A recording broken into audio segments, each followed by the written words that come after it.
Today, Commencal Bikes is launching not one but two Bosch SX powered e-bikes. Stay tuned to learn all about the new T.E.M.P.O Power and Meta SX Power 400 in this dissected feature on loamwolf.com. Let's go.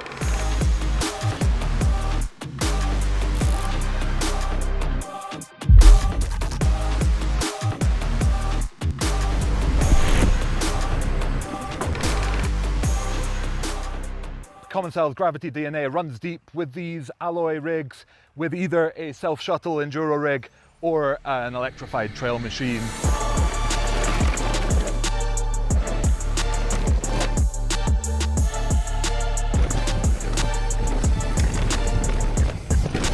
Can you describe the T.E.M.P.O Power in 3 words? Fun. Super fun bike to ride. Versatile. Easy to handle. More fun. Gives you so much joy. Versatile and dynamic. There we have it. For both of these bikes, Commencal selected the same Bosch SX Performance Line motor. This is a midweight motor weighing in at around about 2 kilos and producing up to 55 Newton meters of torque, but still with 600 watt, a full power motor, essentially full peak power, which lets you get up some really nice and steep climbs. These are both powered by 400 watt hour fixed internal batteries, and they can be boosted by 250 watt hours to 650 watt hours using the Power More range extender. So when you were designing these bikes, why did you choose the Bosch SX system? In the past years we tried a lot of motors, like light assistance. We already had in the range the big motor, like with the Shimano, then the Bosch CX, but we wanted to have something more to make a shuttle bikes, that's to say light motor, light battery, and we didn't want to go to the lightest because it's not our benchmark. Wanted to have something mid-power and a good in the good mix between the weight and the power of the battery. So on the Bosch SX you have a 55 Newton meter power with the peak same as the CX 600, and you have the choice to ride with only 400 watt battery and a range extender of 250. I think it's really notable for me, the peak power that you're able to get out of the SX system does make it almost that you can keep up with a full power system. Exactly. On the Bosch app you can adjust the peak power. It's quite easy to, here in enduro we are riding all together, Bosch SX, Bosch CX, and we just put one mode more on the SX and we can keep up.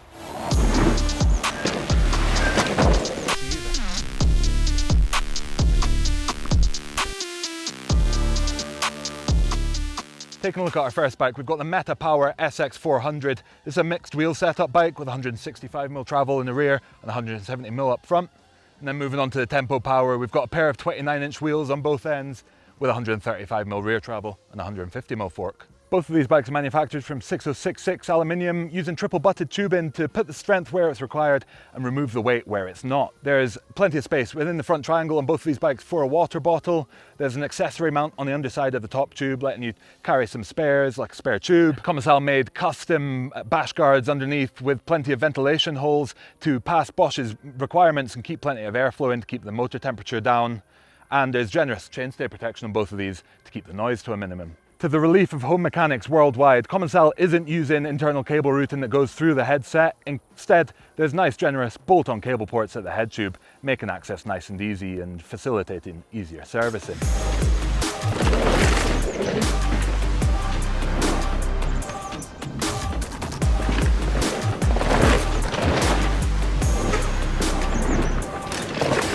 Moving on to the geometry of the T.E.M.P.O Power, and Commencal saw that it was going to be a good idea to make this slightly more aggressive than its analog cousin. So the reach numbers have changed slightly, the angles are slightly slacker and longer, and of course there's the extra travel there. Reach numbers go from 426mm up to 486mm. Stack heights are fairly low at 623 up to 636mm, and the chainstays remain at the same 445mm across the size range. The head tube angle has been slackened out a bit to 64.6 degrees, and the effective seat tube angle sits at 76.3. And then rounding out the specs, the bottom bracket drop sits at 27mm below the axles. I think it's important that we highlight some of the key features of both of these builds, so let's go talk to some of the product management team and see why they've selected certain components on these two bikes. We are here in Andorra, so the headquarters of Commencal. This is the place where everything began since Commencal born. When you were, putting together the spec packages for both of the bikes, what were kind of your key goals with how you were speccing them? The key goals of those bikes is you unpack your bike and you go riding. You don't care. We could do very light bikes, but it's not our main objective.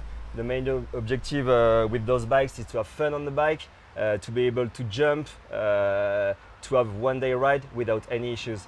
That's to say, we put, for example, on the T.E.M.P.O more travel than the normal T.E.M.P.O. So we have the 36 on the front, we have strong wheels, we have reinforced tires and big brakes. So 200, for example, on a trail bike, it's good. Spec properly. Yeah. I guess that very much it's obvious that you guys are riders who like to ride hard, and you have challenging terrain around here. Exactly. So it's cool to see that spec coming through on your bikes. Taking a look at the geometry of the Meta Power SX-400, and Commencal is offering this bike in sizes small through to extra large, which should fit a nice wide range of riders. This is very much a similar bike in terms of the geometry to the conventional human-powered Meta SX. That's to say it's got a 64-degree head tube angle, about a 77.5-degree effective seat tube angle. The chainstays get a little bit longer, so they sit around about 450mm mark on the large and the extra large, and then shrink down to 445mm on the small and the medium, just to maintain the weight balance a little bit better between the wheels. It's important to note that for a mixed wheel bike, for a 27.5-inch wheel in the rear, the chainstays aren't super short on this, and this is very deliberate by Commencal to maintain that weight balance and just overall make for an easier handling bike. And yeah, this one, the Meta Power SX, the goal was to make the fastest bike, the fastest e-bike for downhill. So you can hit jumps, you can go in, I don't know, very steep tracks. We brought some guys to test the bikes on the All World Cup here in Andorra. They said, "What the f? I'm almost as fast as with my downhill bike." So yeah, this is cool. That's why we put big brakes on the Meta SX, like the Maven, Fox 38, and a very strong wheel and tire casing.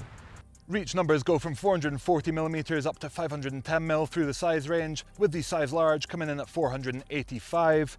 Stack heights go from 636mm to 645mm. And then the bottom bracket height, or at least the drop compared to the rear wheel, is not super low. Certainly this has got a slightly higher bottom bracket than many bikes, but Commencal was very deliberate in choosing that to keep the agility of the bike there, sitting around about 4mm below that rear axle.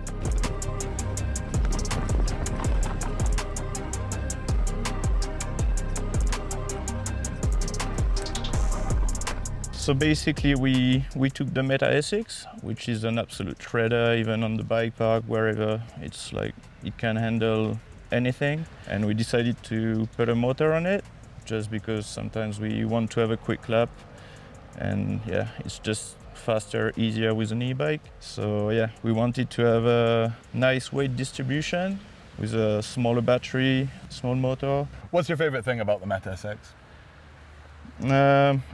The Meta is probably the easiest bike to, like, even if you don't know the bike, you sit on it and you can shred. After 2 turns, you're like, okay, that's how it works.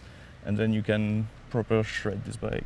Nice. Both of these bikes rely on the virtual contact system, Commencal's latest suspension system. It's a dual link setup. Let's go and learn a little bit more about it from the engineer, Nico. So why did Commencal move to working with the virtual contact system? Basically, because we felt like, with the single pivot, we've been experimenting a lot. We've been doing many bikes, many prototypes, many things. And even like, we were not the very first one, but the high pivot or mid pivot, we were, let's say we helped to put the trend back to this. Mm-hmm. So you can imagine we've been testing, experimenting a lot of things. And we always felt that we need to have this compromise between grip sensitivity, dynamism, and bump absorption and stuff like that. It was always a compromise, and that's why we just didn't say, okay, let's move to virtual pivot. We tried, We made lots of prototypes, and we felt we found something that was really interesting that could really help to get the best of both worlds. So that's why we went there. And talking about the virtual contact system, how would you characterize it? Like, what are people going to feel out on the trail? They're gonna feel the fact that the bike is still having a good sensitivity at being able to travel. And I think the main thing I would say that when you push on the bike, in corners and stuff like this, the bike is not like going too deep into the travel. It's quite having a good dynamism. And also in terms of climbing, I would say it's very neutral. And like some bikes sometimes, not from us, but they would, let's say, they always move forward, but they kind of bob a little bit. But the bob actually helps them to kind of move forward. In our case, it's more like the bike is gonna slightly slit a little bit, but then it's going to always get very neutral, like not. So you just go forward, and you don't, especially on technical climbs, you don't need to think of your weight balance just because you need to counteract the position of the shock. Like it's something we do a bit like unconsciously, but it's an effort you have to make, like both physically and also from your mind. So it's kind of sometimes making you tired to always find, and that's where you make a mistake with these bikes. Can be the Meta V5 and the T.E.M.P.O or the Power versions. You just go, and the bike is going to move forward, still keeping the grip. Also important because you could get something that locks a lot, but then you don't have any grip when you climb. So I would say that's the other big important feature on the VCS based on for the Meta and the T.E.M.P.O, power or not power. If you do want to learn all the nitty-gritty details about the build specs that these two will be available to purchase, then do head to our website or to the Commencal website, of course, where you'll be able to learn all about them. But essentially you'll have the choice of a €8,000 signature Meta SX build or a €6,200 essential build. This is not the official signature spec bike. There's some similarities there, but this is a team bike, and so you won't be able to get certain components like the E13 wheelset on there. And then there'll be the €7,800 T.E.M.P.O signature, or about a €5,500 T.E.M.P.O essential.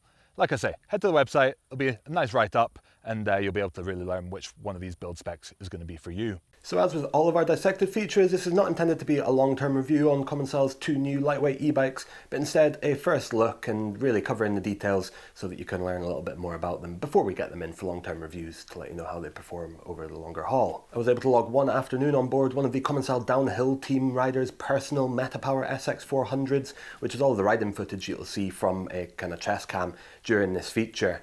And it was certainly an exciting ride. Unfortunately, it was on a size medium rather than my preferred size large, but because of the overall fit and feel and the balance of the bike, I was able to get a pretty good idea of the overall characteristics of it to give you a first impression. As very typical of an Andorran mountain bike ride, it was a very straight up and straight down affair with a 900 meter vertical or 3,000 feet and 16 kilometer or 10-mile climb, followed by a nice long steep sustained descent, which really made for a good test of both the Bosch Performance Line SX system and the Meta Power SX-400 built around it. The Performance Line SX system is absolutely a solid performer and definitely one of our favourite mid-power drive units here at Loam, and that's for very good reason. If you are able to spin your legs, it'll give you plenty of power out of it, kind of a full power motor sort of feel.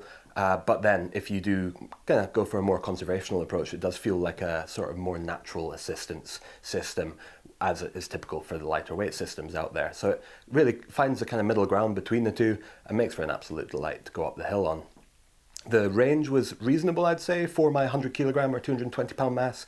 I'd say getting that 900 meter vertical in Tour Plus or eMTB modes is pretty solid. We weren't hanging around, we were pushing pretty hard. So to get up the hill and still have some battery life to spare by the top is pretty decent. And I think for a lot of people, especially once you add in the range extender to boost that by an extra half in terms of your battery capacity, I think you're going to be fairly happy with that kind of range unless you're looking to go for a really extended ride. The climbing performance was absolutely solid. The seating position is nice and central on the bike.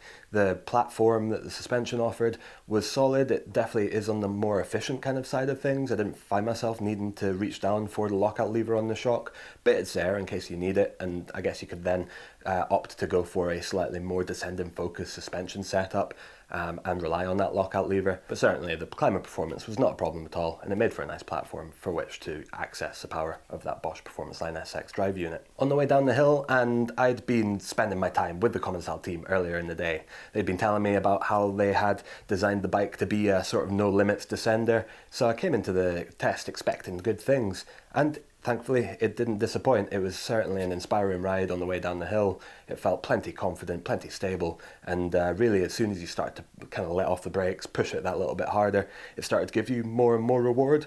So absolutely a bike that I'm looking forward to spending a little bit more time on for the long-term review, because I do think, especially if it was in my preferred size and on trails that I was more familiar with, I'd be able to really open up the taps and get a huge amount of capability out of the new T.E.M.P.O POWER SX-400. I'd also be incredibly interested to get on that T.E.M.P.O power as well, because the T.E.M.P.O is not a bike that I've ridden, but it's a bike that I've really been keen to try out, and the T.E.M.P.O power just looks to take the kind of best parts of that T.E.M.P.O, add a little bit of assistance, and kind of add to the overall descending capability, and I think that thing looks like an absolute riot and just a stunning bike in the flesh. Well, there we have it. That has been the new Commencal T.E.M.P.O Power and T.E.M.P.O Power SX-400. I hope you guys have enjoyed checking out this feature on these two bikes and learning a little bit more about them. Be sure to subscribe to the channel so you don't miss out on our reviews coming of these bikes in the future.